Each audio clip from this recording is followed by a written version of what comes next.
Hello, my name is Martin Thomas, a resident in the Huon Valley, and I'm joined by Peter George, probably best known as a former ABC correspondent and Four Corners reporter, who is standing as an independent candidate in Franklin. The intent here is to better understand why Peter is running in the federal election, and more importantly, which issues are close to his heart, aside from removing the industrial fish farms from our once pristine waters. Thank you, Peter. Welcome. Thanks for having me, Martin. Not at all, not at all. Look, I think the question on a lot of people's lips is, can you explain to the Franklin electorate what has motivated you to stand as an independent candidate? Well, we sit in the southern part of Tasmania, southeastern part of Tasmania, where the majority of the population lives. And for the past 17 years, we've had a Labor Party member who has really been, in my view, absent without leave. Not much has happened in Franklin. And what has happened tends to be run by what Canberra decides is good for Tasmania and what Canberra decides is good for, frankly, their donors, the big end of town. I never would have started down this road to campaign as an independent had it not been for the fact that for 10 years we've been asking Julie Collins to come to our community, talk to our community about our concerns about what's happening in the waterways with the fish farms. For 10 years, she's failed ever to come and talk to us, and she would have had a very respectful hearing. And I realised that when you expand that whole thing, when you expand what you're thinking about when it comes to fish farms, you realise it applies to almost every area that's involved with Tasmania and business. The mates get a look in. Federal politicians impose their ideas on us. State politicians impose their ideas on us. And it makes no difference whether it's Labor or Liberal. We're getting the same thing. We're getting a two-party system that has, frankly, delivered an environmental mess, has delivered us with an environmental crisis, and has delivered us a cost of living crisis. Time for a change. Time to get some independence in.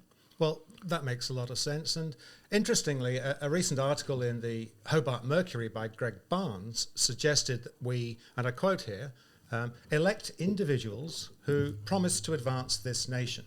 He goes on, Mr. George represents a clearly attractive alternative to Miss Collins, not because there is terribly much wrong with Miss Collins, albeit she is not one to rock the Labour boat. She is a competent minister by all accounts. But the party she represents has abandoned social and economic reform long ago. Interesting words. So unlike Julie Collins, who is dependent on her party and their lobbyists, you have a choice. How will you leverage that opportunity for Franklin? Let's be clear about this. Back when Federation began, the original constitution imagined that there would be individuals coming from within community to federal parliament to express the needs, the desires, the wants and the frustrations of their communities. They didn't assume that there was going to be a two-party system, that our democracy would be captured by two parties. So we need to go back to a time and return to a position where candidates and then elected members listen to their community, speak for their community, and take those issues and those needs and those requirements for a good way of life to Canberra, and make sure that the big parties, which are captured by so many of the big donors, by so many of the big corporations, are actually listening to what people in Franklin want. And that is a trend that's happening. The independent movement is growing. I agree. It's a global wave, isn't it? Yeah, and in Tasmania, we've got a very good example in Andrew Wilkie. Great independent, speaks his mind, does not have to follow what he's told by any Canberra-led party. He doesn't have to follow the party whip.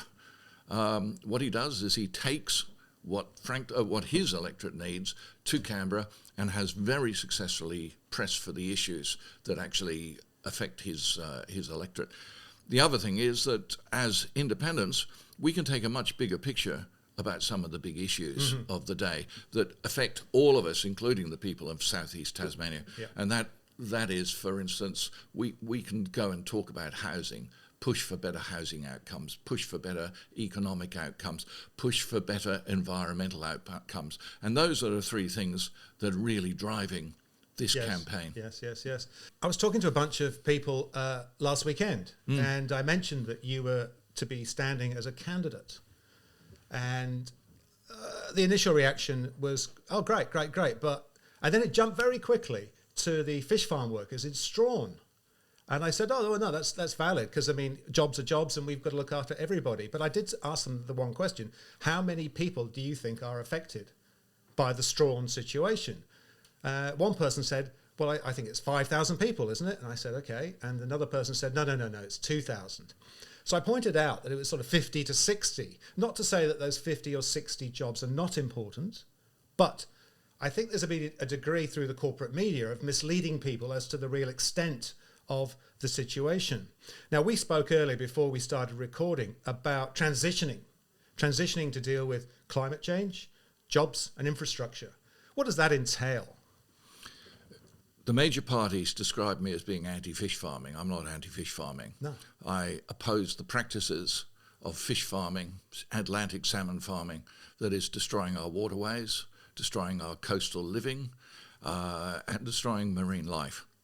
If they were able to do it without being so destructive, I wouldn't be anti-fish farming.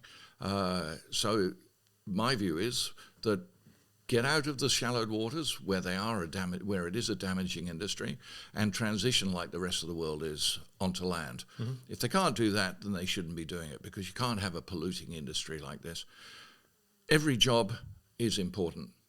All jobs are important. The jobs in Strawn are important. The jobs of the people who work on the salmon farms here in the southeast, in the Franklin electorate, are important. Nobody's going to stop this industry overnight. There has to be a transition phase. It's going to be 5 to 7 years before you can close down this industry. In the meantime, there are many other jobs which could be leveraged out of that industry.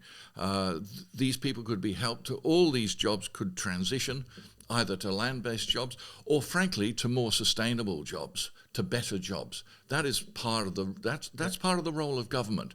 Transition happens all the time. The problem with the Labour and Liberal Party is that they are in lockstep. They're quite happy to see our waterways being damaged, to see our marine life being damaged, to see the Maugean skate become extinct, probably to see the red handfish become extinct, because they've been captured by this industry and the strength of its lobby. It isn't a zero-sum game. You can transition. You can improve things. It's a question of whether the government and whether the industry are prepared to do it. And they won't do it. Why? Because they've got our waterways so cheaply. They bear no responsibility for any of the damage they do. They just get away with it. And that, unfortunately, is not just a story about fish farming. It's the story about the big end of town buying out Tasmania at the cost to Tasmanians. It's a system that is essentially systemically corrupt. And it's a corrupt system, and the one thing that would probably bring it down is nature itself, which sort of begs the question, why is the government spending over $28 million, I believe, on pumping oxygen into Macquarie Harbour, when I think we discussed earlier before we went live, that's $28 million. Now, if that was applied to the 50 or 60 or so workers who are in threat, you could reshape their lives, not in terms of giving it to them, but in terms of transitioning for change, training, seeing what else that might interest them as they move on, yes? It's about $21 million has been spent on pumping oxygen into Macquarie Harbour, which is... That sounds like a joke. Well, it is. It's money down the drain. There's another $7 million towards trying to restore the habitat and breed the Maugean skate. Well, we wouldn't need to be spending the $7 million on trying to preserve the skate if we close the industry down in Macquarie Harbour, which is what the science says, which is what Commonwealth scientists say needs to happen. As for pumping $21 million into an oxygenation program, I mean, that is simply trying to hold back the damage that's already been done by the salmon industry. And frankly, pumping oxygen into the waterways is going to improve the situation for the salmon probably more than it ever will for the Augean skate. You give salmon more oxygen, they'll grow quicker. There is no room for the salmon industry in Macquarie Harbour, but you have to look at it. It's the government's duty to look after the transition of those workers, either to salmon industry out of the waters, or spend that $21 million on helping individuals build businesses, take advantage of government assistance to live better lives which are sustainable rather than damaging. For Strawn as a whole, not just those workers. Look, you may have noticed very recently that Sussex University published a paper called Tasmania, the Corruption Isle, describing Tassie as an elite cartel. A key characteristic of such a cartel being, and I'll quote here, insiders benefit from a casual, almost dismissive approach to transparency and accountability. Over time, they find it easier to pass advantages onto family, favourites and clients, excluding others. Smacks of Tassie. Now, against this backdrop, what influence can you bring to help overcome this poisoned well? It's great irony that it takes a couple of academics sitting in a university halfway around the world to tell us what we already should know and what many of us do know. Tasmania has been run by cartels, by insiders with making the decisions, as the academics point out, against the better interests, against the economic interests of Tasmanians themselves for decades. Independents have the big advantage. They're not tied to big donors. They're not tied to party decisions. They're not tied to the big lobbyists. Independents can make decisions that are transparent. Independents are accountable. Independents stand or fall by their integrity. If their integrity is lacking, they won't last long in federal parliament. Tasmanians are smart enough to know when a politician is telling them the truth and when they're just yanking their chain. The reason that they have voted for either Labor or Liberal, it makes very little difference in this state, for so long is there have been no alternatives. Sure. Now there are alternatives in mainland Australia. Now we have Andrew Wilkie in Tasmania. People can see how effective he's been. I'd like to see more independence, and there's one reason that I'm standing in Franklin. Sure. Look after the interests of the people of Franklin. Listen to the people of Franklin.